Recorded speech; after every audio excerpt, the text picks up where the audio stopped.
So I'm just trying to get her up here. I'm not going to put a command to it yet. I just want to start building a little bit more confidence. And she's really unsure about me still. Good girl. There we go. Nice. So I just want to try to get her to get on something that we'll eventually call place and just kind of see how long she can stay there. Obviously the duration or the stay component of this command is going to be somewhat not existent for the time being, but I'm just trying to build a little bit of a pattern here. Good.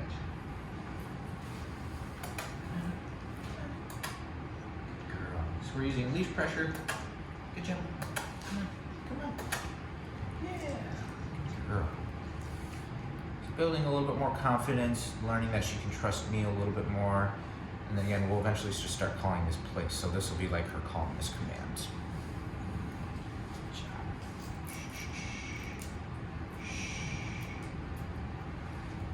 Good.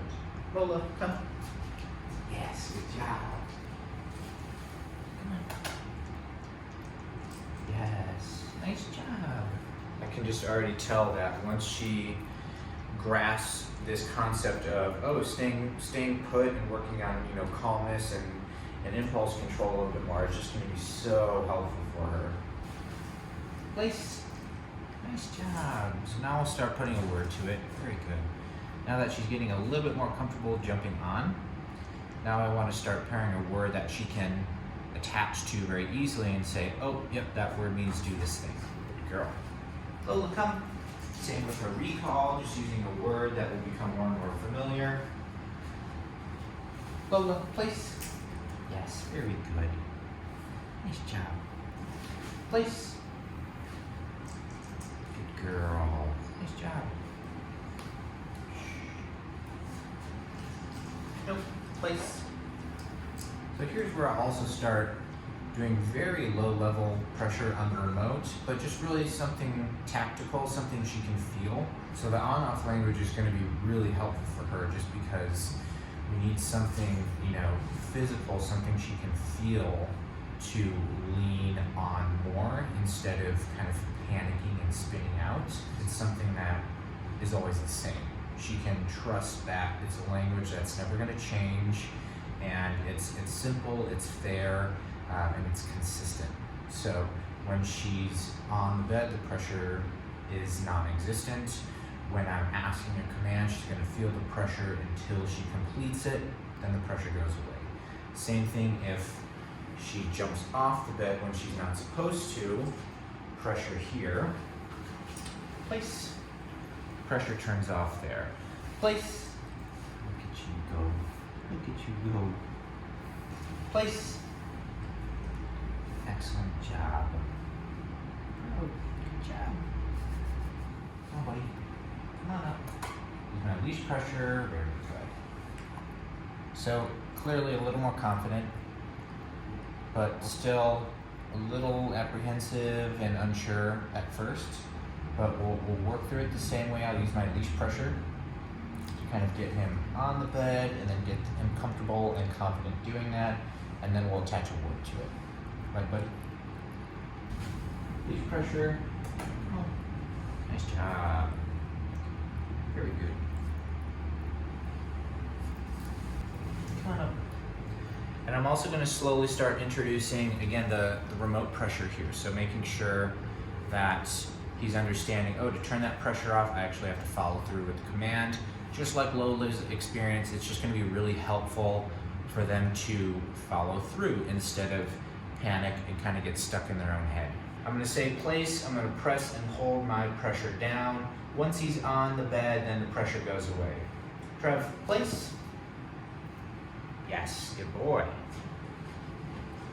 So now no pressure, I'm just kind of making sure that he's starting to understand that he has to stay here. Good boy.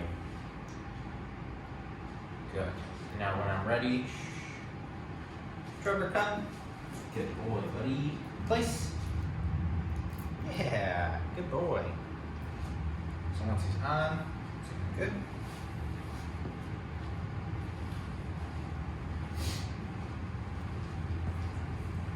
Nice job, buddy.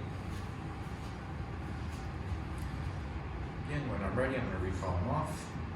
I'm gonna use my remote pressure again. I'm saying his name, and I'm saying come, and I'm pressing and holding the pressure until he comes to me, and then that's what turns the pressure off. Trevor, come. Pressure off there, good boy. Place. Very good. Nice job, buddy. So if he jumps off when he's not supposed to, pressure goes back on, place, and then back to it. Good boy.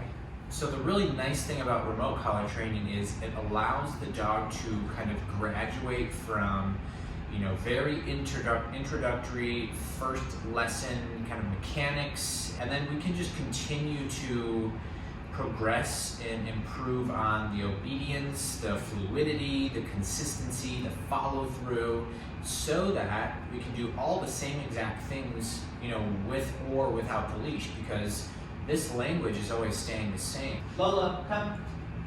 Good girl. Nice job. Come on. Place. Very good. So just another reminder, and the really cool thing about, you know, again, the remote collar is without a leash, and even if distance isn't on my side, I'm still able to have an influence on them.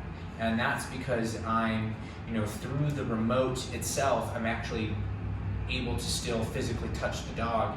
And if I need to interrupt something, or if I need to apply low level pressure in a concept that they've already, you know, previously learned, like in this exercise. Another thing to note too, I'm really starting to increase the duration the dog is staying on the cot, because end goal, we're not going to be doing exercises in our daily routine. We're going to be recalling our dog because we want to move them to a different part of the house, or from inside to outside, or out to in. Those are more practical uses of these commands. So I really want to make sure that the stay component is really sticking, because that's what's going to allow me to include my dog more in my daily routine, just because my dog understands their boundaries, and that no, they can't run towards the door when someone knocks. They can't follow me around if I don't want them on specific pieces of furniture, or I don't want them sticking by my side constantly, you know, all day long. Lola, come. Yes, girl. Yeah. Place. Oh, very good. Excellent job.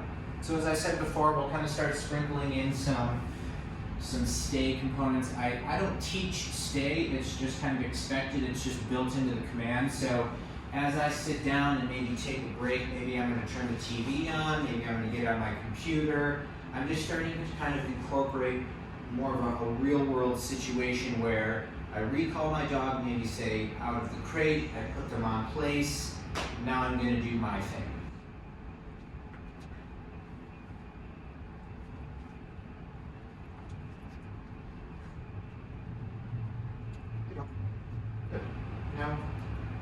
So when she pops off, pressure turns on right away. So the pressure on the remote collar is engaged right now. I've said no, I've applied my pressure. Lola, come.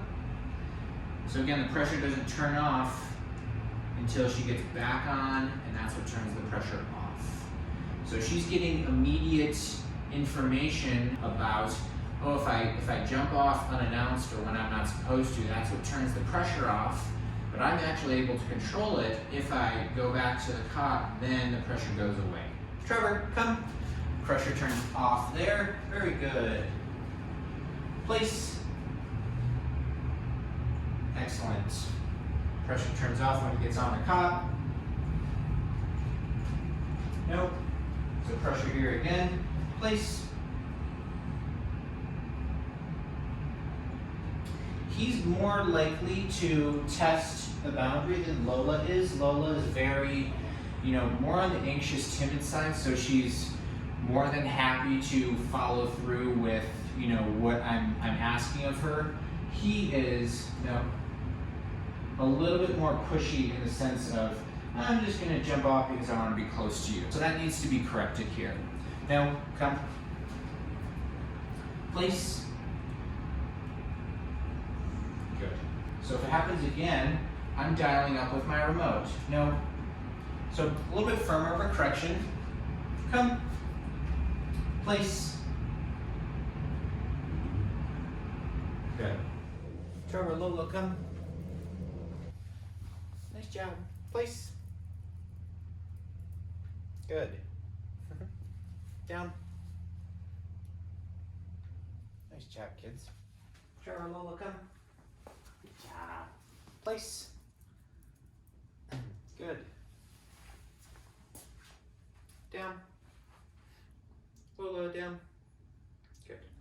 So at this point during the training, it's starting to look less like training exercises and more like real world environments and situations. So moving my dog from A to B, maybe in the same room, from room to room.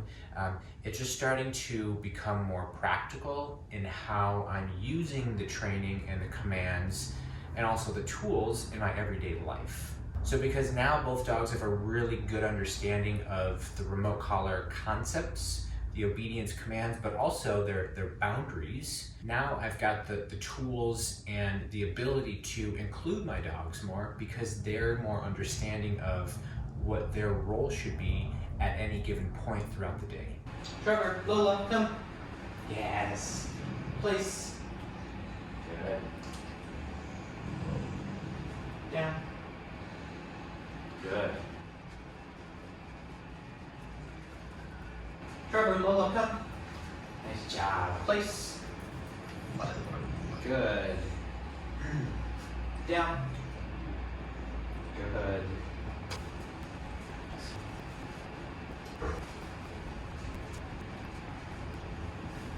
No. So I'm even making sure that the corrections are making sense, not just the obedience and them learning how to turn that low level pressure off. When I say no and pair a little bit higher pressure, I want to make sure that those corrections are registering too. So in this situation, typically when I sit down close to them, they want to both come and cuddle and be closer, but that's them breaking commands. So that means I correct it, I say no, and if I need to, I need to repeat the command. But in this case, just a simple no, tap at a little bit higher level, got them to kind of refocus. But again, it's not just about teaching the obedience, it's also proofing the obedience. And a big part of proofing anything, whether it's obedience or state of mind or behavior, is making sure the dog understands when they've made a mistake or when they're doing the wrong thing. So understanding what no means. And in this case, it's really important that we follow through with that so that our dogs are getting clarity, which is going to help them make the right choice. Trevor, Lola, place. Nice job, guys. Good. Down. Good.